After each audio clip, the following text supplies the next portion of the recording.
Alors, très rapidement, Lamine Moïma Sissé, puisque là, on a perdu 3 ou 4 minutes avant l'entame de cette émission. On vous donne 5 minutes pour le biscuit. Ah, merci, ça c'est suffisant. C'est même trop ça. Ah bon.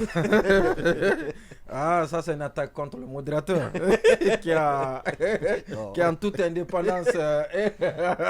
Alors, sérieusement, vous faites du pôle Yomba Kuruma. Hein? D'accord. Alors, nous allons commencer par cette nouvelle concernant Madame Assere Baldé, qui était au FONIS et qui est à l'Observatoire national des jeunes. Et qui a eu un malheur aujourd'hui parce que les bandits les voleurs sont allés briser les pare-brises de son véhicule en ville et ont tout emporté. Tout, le sac et tout ce qu'il avait dans le sac ce matin-là. Et ça, c'est vraiment triste pour elle parce qu'elle avait assez de choses, j'imagine. Beaucoup de documents. Voilà, vous avez été victime, j'ai été victime, et j'imagine comment... J'ai été à trois reprises. Absolument, et surtout quand on vient prendre votre sac. On prend tout ce qu'il y a. Parce que moi, j'ai perdu un ordinateur dans lequel j'avais des images inédites. Je ne peux plus les reconstruire. Oui, mais ce qui est grave, ce que moi je ne comprends pas, ça s'est passé en ville, à Kaloum. Et vous savez que quand vous venez garer, il y a des jeunes, il y a des rabatteurs, il y a voilà, donc il y a la police communale qui a été consultée par Maturin, si je ne m'abuse à l'époque, et à qui vous payez de l'argent, et en contrepartie, ils sécurisent votre véhicule, et vous aident à mieux garer votre véhicule pour ne pas que la grue vienne ramasser votre véhicule. Maintenant, je ne sais pas comment ça s'est passé parce que c'est à Kaloum.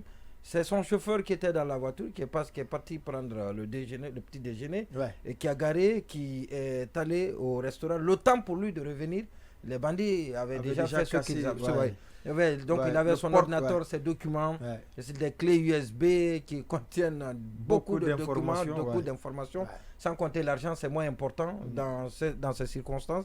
Mais ce qui est important, c'est tout ce qu'elle a perdu. C'est vraiment regrettable. Surtout à l'heure de la digitalisation, les gens se promènent quasiment avec tous leurs documents.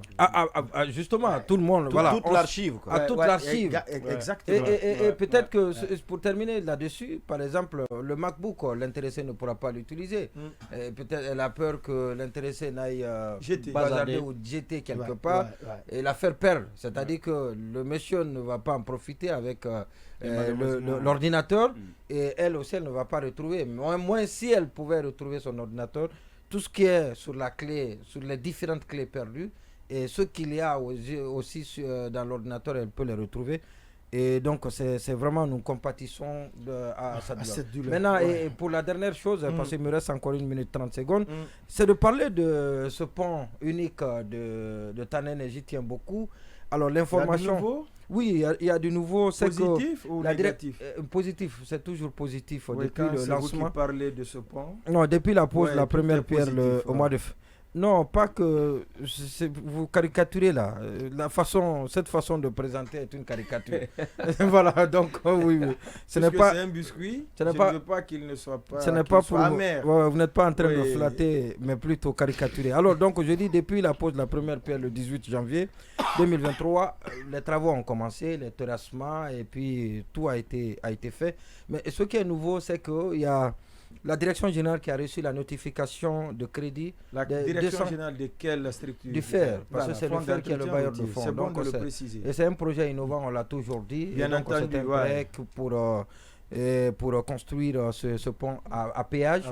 Et c'est ce qui va être une première expérience dans notre pays. Et souhaitons que ça réussisse. Mais les choses sont en train d'avancer. Si les études tout est bien monté, absolument. ont été bien faites, il n'y a pas de raison compris. Oui, moi je vous confirme que tout a été bien fait. Alors vous n'avez pas besoin de souhaiter ça a été la bien réussite. fait, ça a été revu plusieurs fois. Allez-y. Et l'équipe d'ici doit se déplacer pour aller en France pour aller visiter les installations et bien évidemment l'usine qui doit, parce que c'est des trucs, c'est des métaux préfabriqués. Je ne sais pas comment on les appelle dans le jargon technique parce que vous êtes très amis aux ingénieurs. Oui, parce que dans ma famille ils sont nombreux. Il n'y a pas que ça. Vous êtes propriétaire propriétaire immobilier. Ce qui fait que vous connaissez tous ceux qui rentrent dans le cadre de la construction, ça il le sait très bien. Alors donc ça, le voyage là-bas est très fait pour s'assurer que la société est capable. Vous savez que c'est le consortium, l'éduc Sogiat Satom, que nous connaissons. Satom, c'est la société française, justement, qui ont déjà fait leur preuve en Guinée. D'accord. Et qui ont en charge la construction de ce pont unique, ça avance. D'accord, oui, vous avez aussi un biscuit. Oui, un biscuit. L'effet contagion. Oui, dû au voisinage. En rapport un peu avec la construction des infrastructures.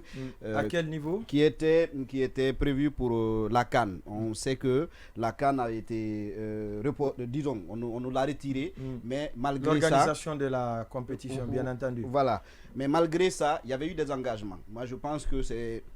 Lors de la premier de cette session, on refait le monde, le Premier ministre avait dit, avant même la notification du retrait, que indépendamment de l'organisation ou pas de la CAN, la Guinée réalisera les infrastructures.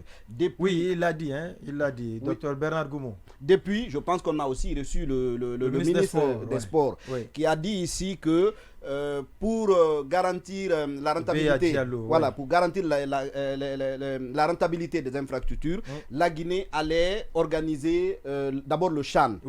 Donc on va procéder par échelon.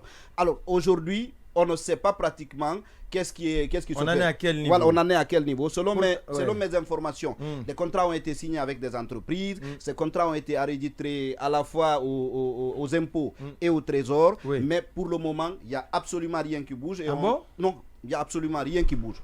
Non, ce qu'il dit est extrêmement important. Absolument parce que non seulement il n'y a absolument rien qui bouge, la Guinée joue ses matchs à l'extérieur. Voilà. Et on donc ne peut ça pas devient coûteux. Oui. On ne peut pas imputer cela comme ça se dit, les mauvaises langues à quelqu'un, pas du tout. Mais il y a le stade du 28 septembre. Qui est dans un état... et même ce stade-là aussi, c'est-à-dire que c'est de toutes les façons, c'est l'État.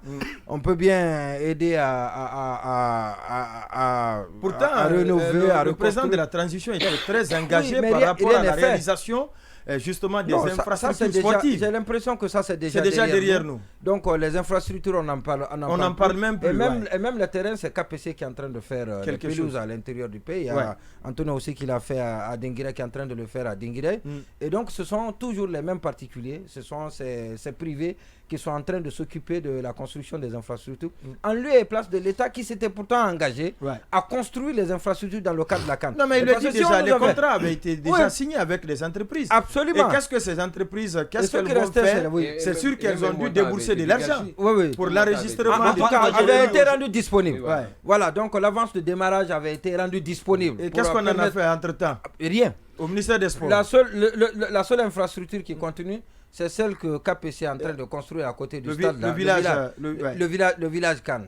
Et après, voilà, donc absolument rien. Oui, donc, allez-y. Alors moi, je dis, on a entendu tout ce qui aura été dit sur le retard, le manque de sérieux des gouvernements qui sont passés, des autorités qui sont passées. Parce que la précédente Cannes nous avait été concédée en 2014. En 2022, il a été établi qu'on ne peut pas l'organiser. Alors, il ne suffit pas de faire dans de bonnes intentions. Vous voulez que le prochain Chan, la Guinée l'organise. Si vous traînez les pas, naturellement, au même moment, on viendra faire le constat et vous dire que vous ne pouvez pas. L'autre question qu'il faut se poser, c'est de savoir est-ce que, par exemple, le coût des infrastructures cette année sera identique au coût de ces mêmes infrastructures dans un an, dans 2 ans, dans 3 ans. Donc, encore une fois, si les ressources sont disponibles, il faudrait plutôt y aller maintenant. Mais est-ce qu'on n'a pas pénalisé dans ce cas les entreprises qui avaient souscrit, qui ont subventionné, qui ont obtenu des marchés? Oui, il y en a qui ont reçu un peu selon certaines sources, si c'est le cas. Finalement, qu'est-ce qui va se passer? Le truc, c'est qu'on n'a pas tiré les leçons avec cette canne-là, cette organisation qu'on nous a retirée. En principe, ça devrait nous amener à comprendre que ce n'est pas à quelques mois d'une organisation qu'on va se lever, faire des levées de fonds. Même si vous avez dans la propagande, même si vous avez les banques remplies d'argent ou vous avez le double de l'argent qui doit être investi, ça ne servira à rien parce qu'il y a une question d'étape. Donc, vous ne pouvez pas compresser certains délais en termes de construction. Donc, du coup, on n'a pas tiré. Donc, à cette allure, on risque aussi d'être victime de la même chose. C'est-à-dire, on va attendre, si rien n'est fait, bien évidemment, à l'approche, on va commencer à tenir des discours par-ci, par-là. Et après, on va dire, on ne peut plus organiser ça aussi. Ça va être une autre une autre honte, et à l'allure où vont les choses, c'est pas exclu. Pourtant, c'était... Et regardez, par exemple, le cas de Nongo, ça concerne directement l'État. Parce que ce dont il s'agit... concerne l'État, c'est l'État même qui a passé aussi ses contrats. Parce qu'il y a des gens qui sont assis quelque part qui vont dire tout à l'heure, et pourtant il y a quelqu'un qui est là, à qui on a baillé le stade, cela. Oui. Mais ce qu'on a demandé dans le contrat, parce que c'est un problème congénital, c'est-à-dire depuis la construction. On vous dit par exemple que là où il y a la tribune de presse doit être délocalisée. Et une tribune de presse doit être couverte. Ouais. Ça veut dire que même ça, l'autre côté, le côté opposé là, doit être couvert. Ouais. Ça, c'est pas le concessionnaire qui doit le faire. Et puis, on vous dit par exemple la pelouse. La pelouse, il y a des problèmes. Il y a assez de choses qui sont liées à la construction, à l'architecture même de l'infrastructure. Ça, c'est l'État. Mais l'État ne fait rien. L'État ne fait rien. Il y a assez de choses.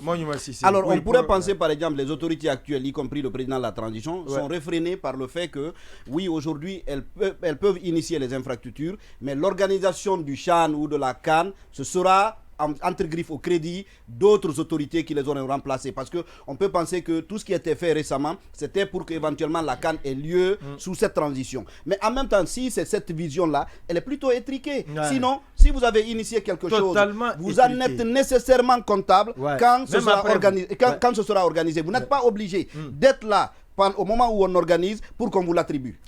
Voilà ce qu'on pouvait dire sur cet autre sujet. En tout cas, le ministre de la Jeunesse et des Sports a interpellé M. Béa Diallo, au-delà même l'ensemble du gouvernement. Pourquoi pas le président de la transition, le colonel Mamadi Doumbouya, qui a passé